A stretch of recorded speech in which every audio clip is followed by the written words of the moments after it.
In this example, we're going to take a look at how to find the equation or an equation of this parabola shown down here. Now, we've actually done a problem similar to this. It's just this time they've given us a picture. We've done a problem where they actually haven't given us the picture, but we're going to follow the same steps there. So the two key points they give us, and which makes this problem possible, the way we're going to do it, is they give us the vertex. We have coordinates down here of -1, -2. And then we also have some random point on the parabola. They tell us that this random point is -4, 13. So using just those two values, we will be able to find an equation of this. Now, since they've given me the vertex, I'm going to go ahead and use vertex form, which I've reminded you up here, what vertex form looks like.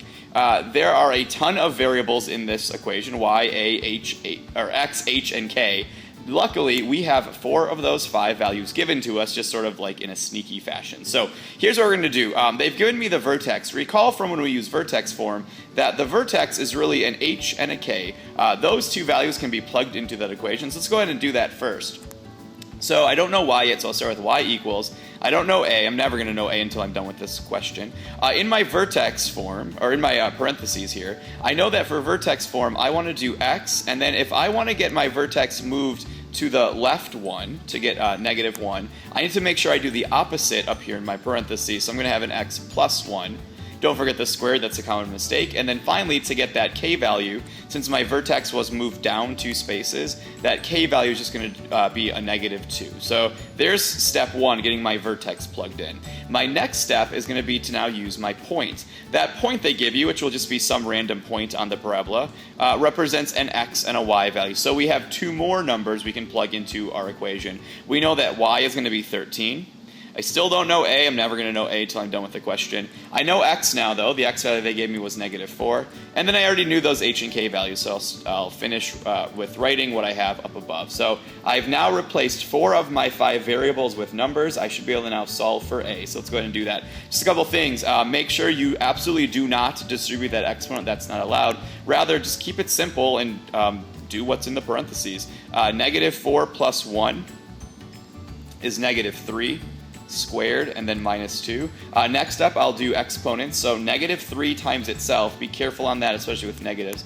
-3 times -3 is 9. What I'm going to recommend you do at this step is, since that's a times 9, let's just pause and rewrite what I have so far. So that's 9 times a, positive 9 times a, and then -2. The reason I want to pause there and do it that way is I see a lot of people that tell me that, well, -3 times itself, -3 squared, gets you a 9, and then do 9 minus 2, and they get a 7 right away, and that's absolutely not what we want to do.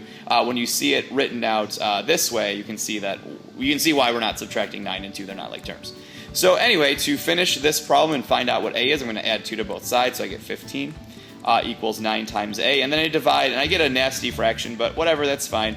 I get a equals 15 over 9. So I have a positive a value, which means my parabola opens upwards. I can see that, I can see that it opens upwards right there.